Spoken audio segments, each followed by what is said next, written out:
Indian-sponsored and abetted terrorism in Pakistan and in Balochistan. It's written Indians 20 years of state-sponsored terrorism, but actually it's much more. So we are just giving you a cut of the last 2 decades. بات کرنی ہے BYC کی، morning Baloch کی، unmask کریں ان کا مسخ شدہ evil شکل، وہ جو تصاویر مسنگ پرسن کی لے کے پھرتے ہیں. جب یہ دہشت گرد مارے جاتے ہیں تو ہم ان کی DNA کراتے ہیں، شناخت کراتے ہیں، ان میں سے آدھے تو جو ان سے ان مسنگ پرسن کی لسٹ میں جن کو لے کے پھرتے ہیں. Who is she and who are they کہ جی آ کے کہیں کہ ہمیں دہشت گردوں کی لاشیں دیں گی. خوزدار حملے میں فتنہ ہندوستان ملوث ہے، دہشت گردوں کو خطرناک نتائج بھگتنا ہوں گے. مہرنگ بلوچ دہشت گردوں کی پراکسی ہے. پاکستان نے بھارت کی 20 سالہ اسٹیٹ اسپانسرڈ دہشت گردی کی تفصیلات دنیا کے سامنے پیش کر دیں. DGISPR لیفٹیننٹ جنرل احمد شریف چودھری کا کہنا ہے کہ مختلف واقعات میں گرفتار دہشت گردوں نے بھارت کے ان واقعات میں ملوث ہونے کا اعتراف کیا ہے. بھارت کی جانب سے بارڈر کراس کرنے والے 71 دہشت گردوں کو جہنم واصل کیا. سارے دہشت گرد وہیں سے آتے ہیں. پاکستان نے ہر فورم پر بھارت سے پہلگام واقعے کے ثبوت مانگے.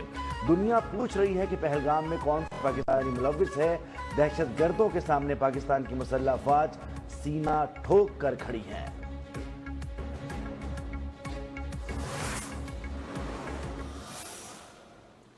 Initial findings confirm that this attack is in continuity of a broader pattern of violence sponsored by India through Fitna al-Hindustan, operating under the tutelage and the patronage of the Indian intelligence agency RAW. Bharat operation sindoor میں بری طرح ناکام ہوا ہے. بھارت نے اب دہشت گرد پراکسیز کو بلوچستان میں دہشت گردی کی کارروائیوں کا حکم دیا ہے. سیکریٹری داخلہ خرم آغا کا کہنا تھا کہ فتنہ ہندوستان نے اب سافٹ ٹارگٹس پر حملے شروع کیے ہیں. حکومت پاکستان ان نیٹ ورکس کو ختم کرے گی. ذمہ داروں کو انصاف کے کٹہرے میں لایا جائے گا.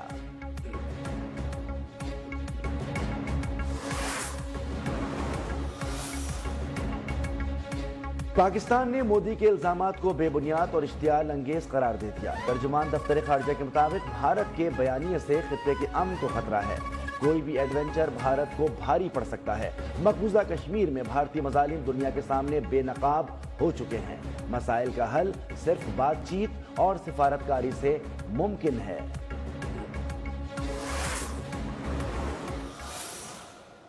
دلیری کے ساتھ ہندوستان کو جو شکست فاش دی ہے وہ اللہ تعالیٰ کا خاص انعام اور اس کی کمال مہربانی ہے. بھارت 10 مئی کی شکست فاش کو ہمیشہ یاد رکھے گا. وزیر اعظم شہباز شریف نے اسلام آباد میں جینا اسکوائر انٹرچینج منصوبے کا افتتاح کر دیا. کہا اتنے کم وقت میں ایسا منصوبہ مکمل کرنا آسان کام نہیں تھا. وہ وقت دور نہیں جب محسن نقوی ایسے منصوبے ایک دن میں مکمل کریں گے. سانحہ خوزدار میں زخمی مزید 2 ننھے بچوں نے جام شہادت نوش کر دیا. حملے میں شہید طالبہ و طالبات کی تعداد 6 ہو گئی. 5 طالبات اور 1 طالب علم شامل ہیں. شہداء کی مجموعی تعداد 8 ہو گئی ہے. DGISPR کے مطابق واقعے میں بچوں سمیت 51 افراد زخمی ہوئے. پریس کانفرنس میں شہید اور زخمی طلبہ کی تصاویر بھی دکھائی گئی.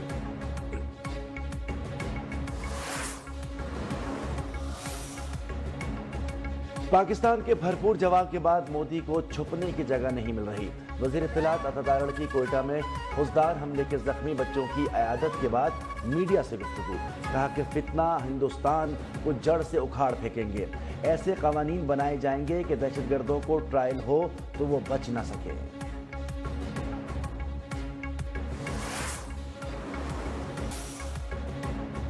وزیر اعظم شہباز شریف سے بلاول بھٹو کی زیر قیادت وفد کی ملاقات. بلاول بھٹو نے بھارتی جہریت دنیا کے سامنے رکھنے کے لیے وزیر اعظم سے رہنمائی دی.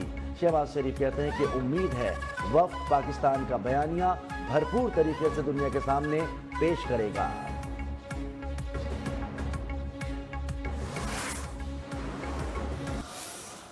گورنمنٹ پاکستان کو جو کوٹا ملا تھا اور پاکستان کے حاجی ہیں ان کو جانا چاہیے تھا، لیکن بعض لوگوں کی کوتاہی اور غفلت کی وجہ سے وہ لوگ رہ گئے، اور جس کی بھی غفلت کوتاہی ہوئی ہے اس پر تو گورنمنٹ انشاءاللہ کارروائی کرے گی. پرائیویٹ اسکیم کے تحت صرف 25,698 عازمین حجاج مقدس جائیں گے۔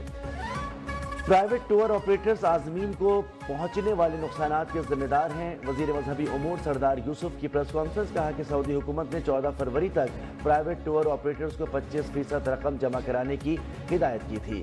ڈیڈ لائن بڑھانے کے باوجود صرف 10,000 مزید عازمین کی رقم جمع کرائی گئی۔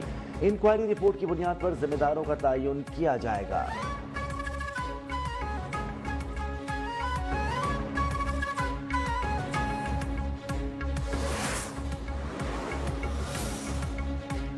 حکومت کا بجٹ 10 جون کو پیش کرنے کا فیصلہ۔ ذرائع وزارت خزانہ کے مطابق فائنانس بل کی تیاری میں مزید وقت لگے گا۔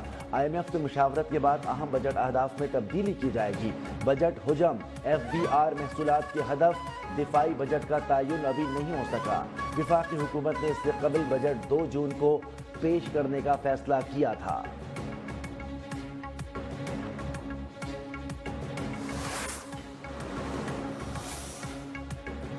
صدر مملکت آصف علی زرداری سے عالمی مالیاتی ادارے کے وفد کی ملاقات۔ پاکستان کی معاشی صورتحال، IMF پروگرام پر تبادلہ خیال۔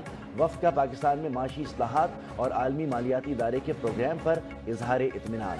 صدر زرداری نے پاکستان کی معاشی ترقی میں IMF کے کردار کو سراہا۔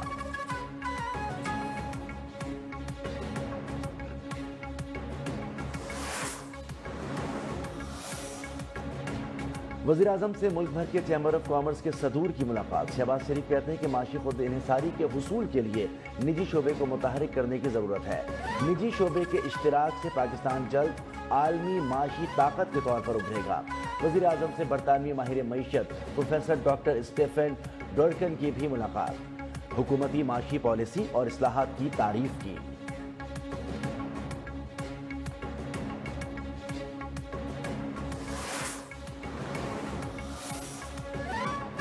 ملک میں بے روزگاری تاریخ کی بلند ترین سطح پر ہے۔ ملک میں $1 کی سرمایہ کاری نہیں ہوئی۔ PTI کے مرکزی سیکریٹری اطلاعات شیخ وقاص اکرم کی پریس کانفرنس۔ مشیر خزانہ خیبر پختونخوا نے کہا کہ PTI حکومت کے اختتام تک گروتھ 6.7% تھی، مگر اب یہ منفی میں چلی گئی ہے۔ PTI رہنماؤں نے دفاعی بجٹ میں اضافے کی حمایت بھی کر دی۔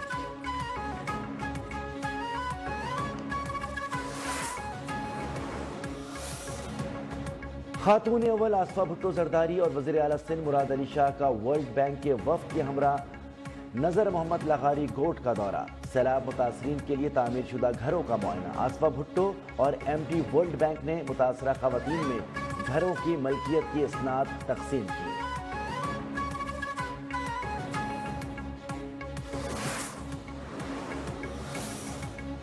حکومت سندھ کا خواتین کو EV اسکوٹیز دینے کے لیے قرآن دازی کرانے کا فیصلہ۔ سندھ کے سینئر وزیر شرجیل میمن کی زیر صدارت اجلاس۔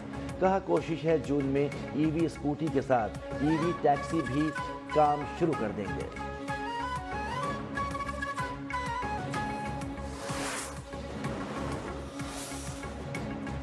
بھارتی طیاروں کے پاکستانی حدود میں داخلے پر پابندی میں توسیع۔ ترجمان پاکستان ایئرپورٹس اتھارٹی کے مطابق بھارتی طیاروں کی پرواز پر پابندی 24 جون صبح 4:59 تک بڑھا دی گئی ہے۔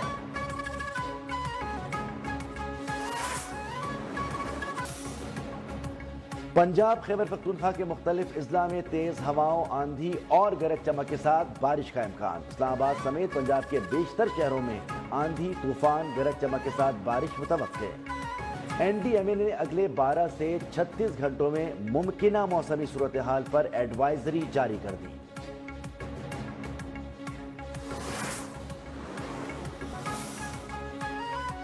پاکستانی کوپ پہما نائلہ کیانی نے دنیا کی تیسری بلند ترین چوٹی کینچن چونگا بھی سر کر لی۔ 8,586 میٹر بلند کینچن چونگا پاکستان کا پرچم بلند کیا۔ نائلہ کیانی 8,000 میٹر سے بلند 12 چوٹیاں سر کرنے والی پہلی پاکستانی خاتون ہیں۔